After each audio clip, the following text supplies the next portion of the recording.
Mbaye nyampinga y'u Rwanda ahangaha twese we went through high school sibyo hari abantu babonye amanota meza hari n'abantu babonye amanota mabi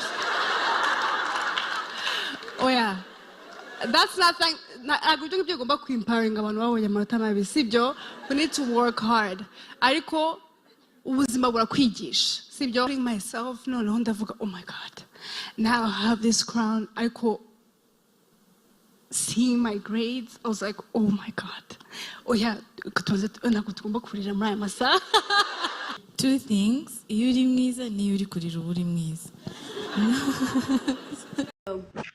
that's crazy bro nawe barimo bakurimo angahe shanjye ntabwo ndi amafaranga n'umuntu wa disrespectinze ndi mu nama nawe miteri cyane avuga ego ko mana yanjye gute yabyemeye yakoze aga comment noneho ngatekereza ndavuga wait people see me abantu bambara ndi guseka kuri live bakagira ngo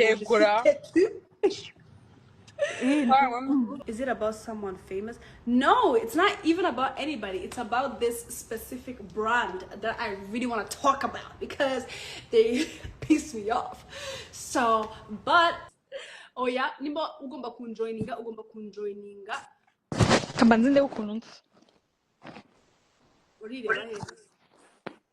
yeah, wow, wait. Welcome back again to my YouTube channel. As you can see me, I'm in very raw. You see the view? You see the view? Yes. Visit Rwanda. So now what we're about to do now, we're about to watch our, how do you say it? Videos of us when we were young. Yeah, we're gonna watch videos of us. We're gonna watch videos of us. We're gonna watch videos. This is Naomi. The film is understand.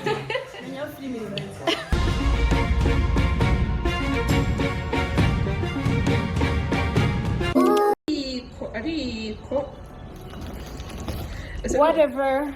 I'm not gonna play anything with you anymore. Whatever. Anyways, today, what are we gonna do today? We're going to watch the game. We're going to watch the game. We're going to. Why is she laughing like that? We are going to watch the game. That's how we say it, right? We're going to the game. We are going. We're going to the game. Me, Megan. I don't know if she's coming or not because she always. Well, just me, Ojo, Colombe, Liliane, Muheto. Data urashaka kwambara inkweto ndende? Anyway, yeah. So whoever wants to come to our video, whoever wants to come,